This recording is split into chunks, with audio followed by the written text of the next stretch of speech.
Hello, welcome to Medi. Today we are going to learn de novo synthesis of fatty acids. De novo synthesis of fatty acids.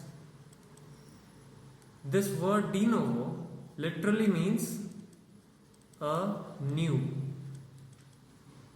which refers to the way to synthesize fatty acids. So this is a new way to synthesize what? Fatty acids. Now a question arises in my mind as to how this is a new way to synthesize something. Well, there are two reasons to it. The first one being that beta oxidation and de novo synthesis are not exact reversals of each other. And the second being the involvement of MEC. Let me highlight it again. This MEC. What is this MEC? We'll be looking at that in a bit. But first, let us see what we mean by not being an exact reversal of each other. So beta oxidation and de novo are contrasting couples. Contrasting couples to each other. I want you to look onto these two words, contrasting and couples. In physics, we have learned that a couple is a combination of two forces that are equal and opposite to each other. Equal and opposite couple. Hence here it signifies the fact of one breaking and one making. So one makes fatty acid and the other breaks fatty acid, hence acting as a couple. Now you may wonder as to what is so contrasting about them. Well, there are three main reasons behind this. First one being the site at which these two pathways act. The second one being the enzyme involved. And the third, the translocator enzyme or the transporter enzyme or molecule for beta oxidation and for de novo. So in beta oxidation the site is mitochondria, while in de novo it is the cytoplasm of cell. So the enzyme or the enzyme involved, all the enzyme involvements here are independent, while here dependent. Remember the MEC I was talking about? Yes, this has a role in there. The transporter, carnitine here, while in de novo synthesis it's TCA translocator. So a tricarboxylic acid translocator is acting as a transporter molecule. These three factors make beta oxidation and de novo synthesis contrasting, and this concept of physics makes them couples. Multi-enzyme complex. It acts as an organized factory. An organized factory for the synthesis pathways of fatty acids. Enzymes form a dimer here with identical subunits. What does this mean? Subunits denotes the monomers.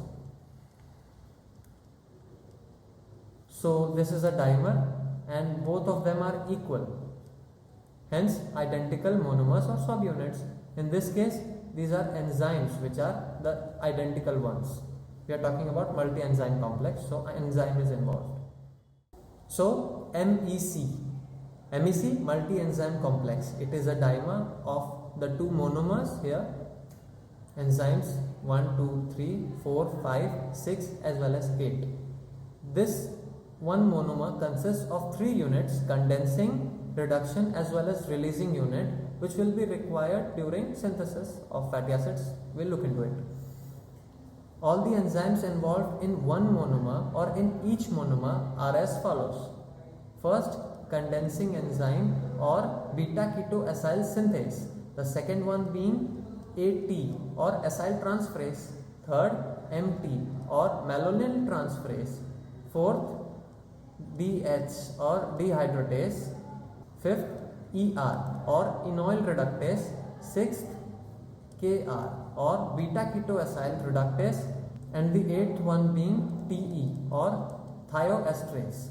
The seventh one is an ACP, acyl carrier protein. So it's not an enzyme, it's a protein. Now a question again, why MAC? Why MAC needed? Three reasons or three answers. First, all the stacking of enzymes improves the efficiency of the whole process of synthesis. So, increase in efficiency. Second, a single gene codes for all of these 7 enzymes, which helps in all being in equimolar concentration.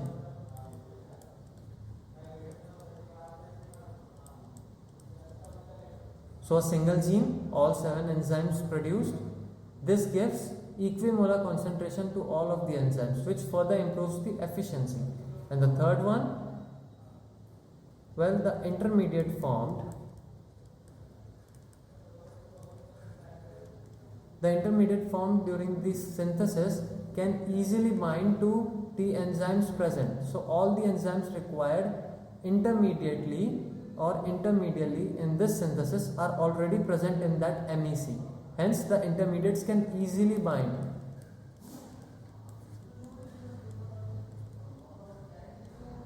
So in order to synthesize fatty acids, we need acetyl coenzyme A. Acetyl coenzyme A, being abundant in mitochondria, has to be transferred to the cytoplasm of cell in order to be synthesized. What synthesized? Fatty acids. So pyruvate converted into acetyl coenzyme A, the normal process, we know that after glycolysis this happens, and this acetyl coenzyme A reacts with or combines with oxaloacetate to form citrate. Citrate, being a 6-carbon compound, is transferred to the cell cytoplasm of cell via TCA transporter. We saw that earlier. So this is the transporter molecule. It transports citrate to the cytoplasm. This citrate gives back the acetyl coenzyme A, the 2-carbon acetyl coenzyme A, again converting into 4-carbon oxaloacetate, and this acetyl coenzyme A now can be utilized for de novo synthesis. So that we saw the transportation of acetyl coenzyme A from mitochondria to cytoplasm, so that feasibility of synthesis of fatty acids can be maintained. Now let's look at the actual steps involved in de novo. Finally, the main ones. Step 1. The acetyl coenzyme A is converted into malonyl coenzyme A. This is a carboxylation reaction, and the enzyme involved is acetyl coenzyme A carboxylase. Please guys note that this is a key enzyme for whole of de novo synthesis. A key enzyme. This step is a rate limiting step. Not just a rate limiting step, it is the only rate limiting step of de novo synthesis. There are 2 reasons as to why a step is called a rate limiting step. The first one being these steps or the rate limiting steps are usually slow in kinetics. So the kinetics is pretty low or slow. The second being the regulatory factors act here. So the regulatory factors act on this step. What are the 2 regulatory factors we are going to see? First one, the palmitoyl coenzyme A, and the other citrate. This citrate we just saw is required for the transportation of acetyl coenzyme A from mitochondria to cytoplasm of cell. So citrate is high, that means transportation is much easier, much faster. Hence it is a positive. It is a positive regulator to this step. So promoter to the synthesis. The palmitoyl coenzyme A actually is a repressor, an inhibitor of this step. Why? Because at the end of the day, this acetyl coenzyme A has to be converted into palmitoyl coenzyme A so that palmitic acid, a 16 carbon fatty acid, can be synthesized. So that was the step 1 of de novo. It is basically carboxylation of acetyl coenzyme A to malonyl coenzyme A. Next step we are going to see is 3 carbon and 2 carbon attachments or binding to the specific dimer which we saw, the multi-enzyme complex. The third step being the condensation, that is the combining of 3 carbon and 2 carbon in order to increase the carbon chain or carbon length. Fourth, reduction. So this is an NADP linked reduction which will further aggravate the process. The dehydration, removal of H2O, then re-reduction or reduction again so that the palmitic acid can be formed, and finally the 7th step, palmitic acid is released by the thioesterase or the releasing unit. So let's see the step 2. We already saw step 1. Step 2 here, we have 3 carbon and 2 carbon, 3 carbon being malonyl coenzyme A and 2 carbon our own acetyl coenzyme A. Now these have to be bound to the MEC in order to further aggravate the process and leading to the formation of palmitic acid.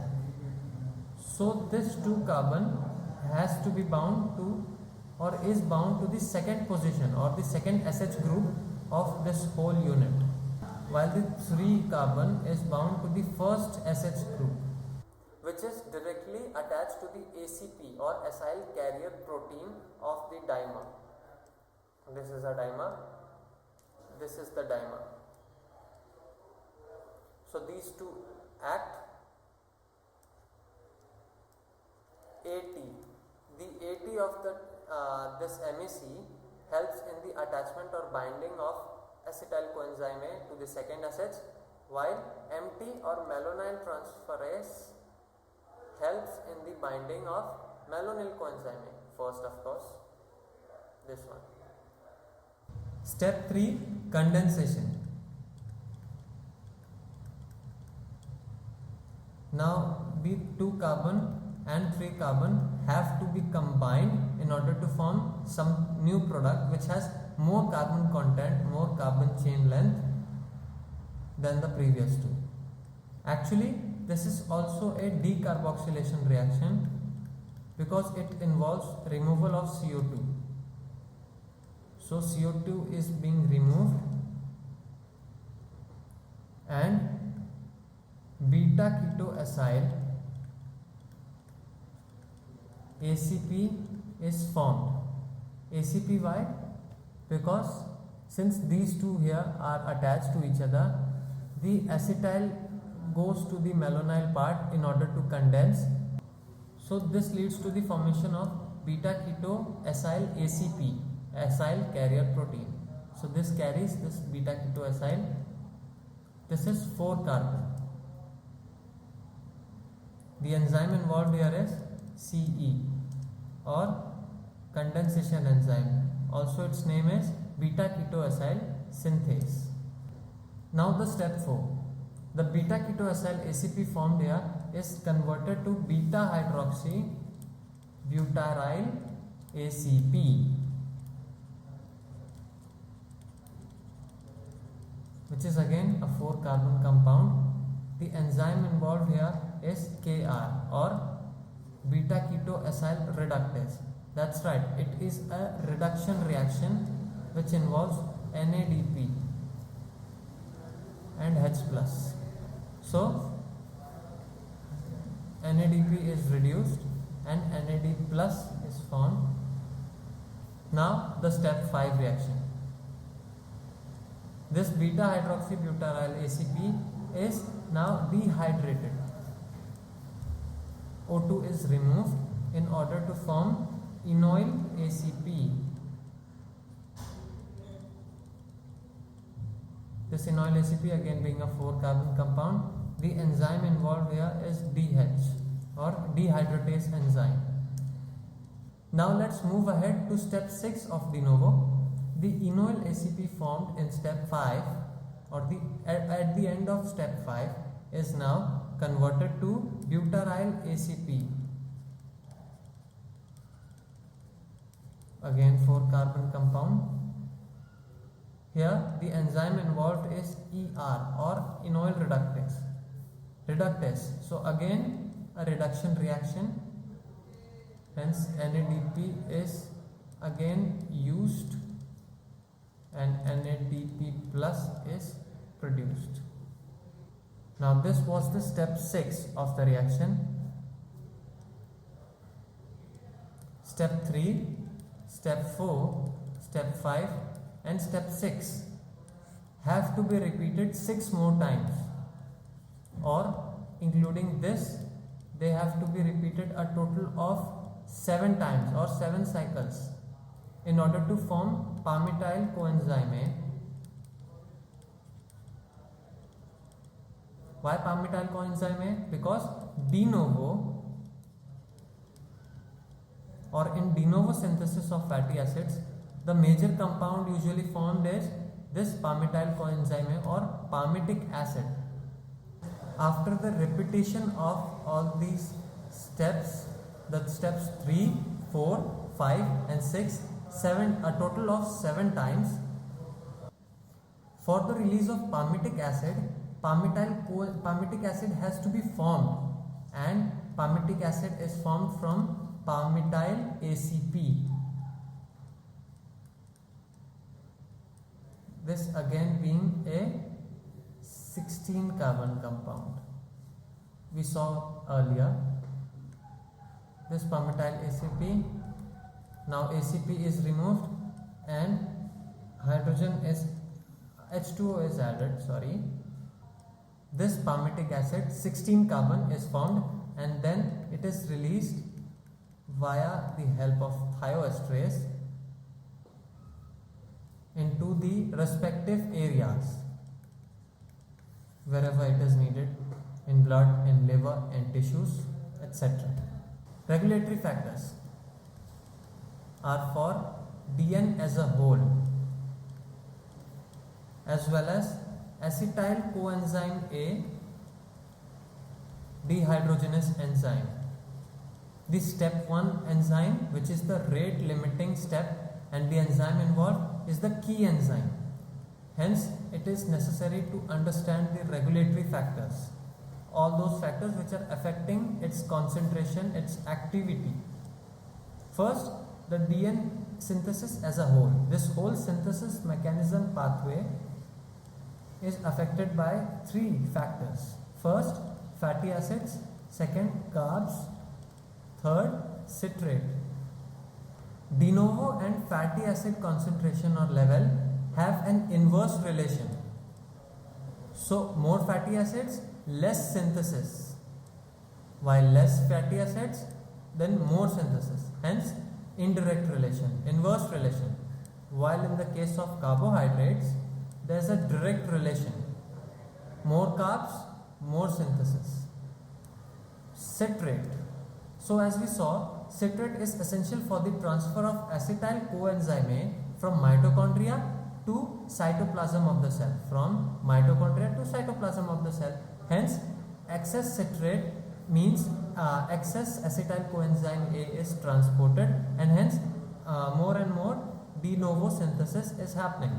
So even this follows a direct relation. One thing is to note that this citrate concentration or level is very essential for determining the synthesis, how the synthesis is going to be regulated. So keep this in mind. Now let's look at the acetyl coenzyme A dehydrogenase regulating factors. The first one being acetyl coenzyme A itself and ATP available. Let me just esteric it. So even this is a very important part. Acetyl coenzyme A as well as ATP. If both are present in excess, then of course acetyl coenzyme A dehydrogenase won't have any problem expressing the de novo synthesis. Hence they follow a direct relation. We saw in step 1 of de novo that ATP is converted to ADP in step 1 where the acetyl coenzyme A is converted to malonyl coenzyme A.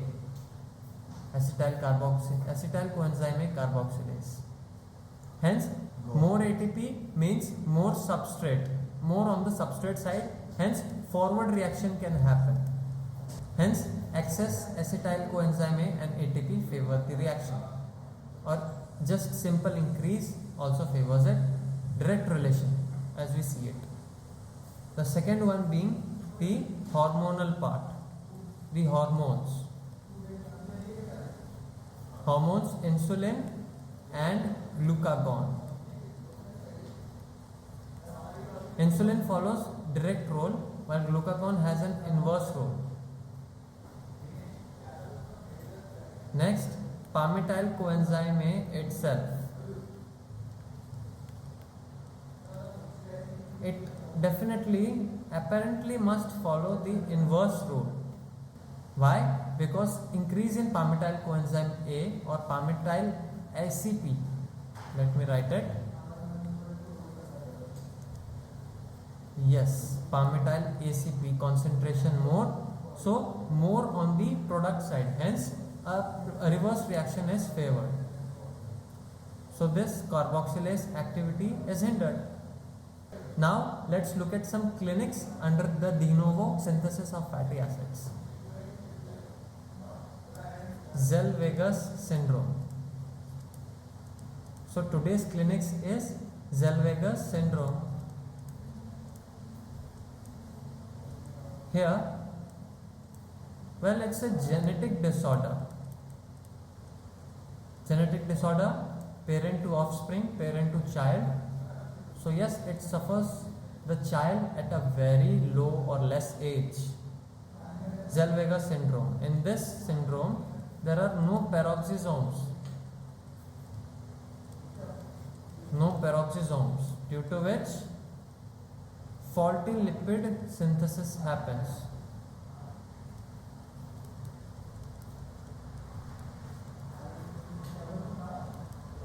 We can remember Zellweger's syndrome, as a genetic disorder where there are no peroxisomes and hence faulty lipid synthesis takes place. So thank you guys for watching this video till the end. Be sure to like and subscribe to this channel. It excites us every day and is much appreciated, my friends. Thank you.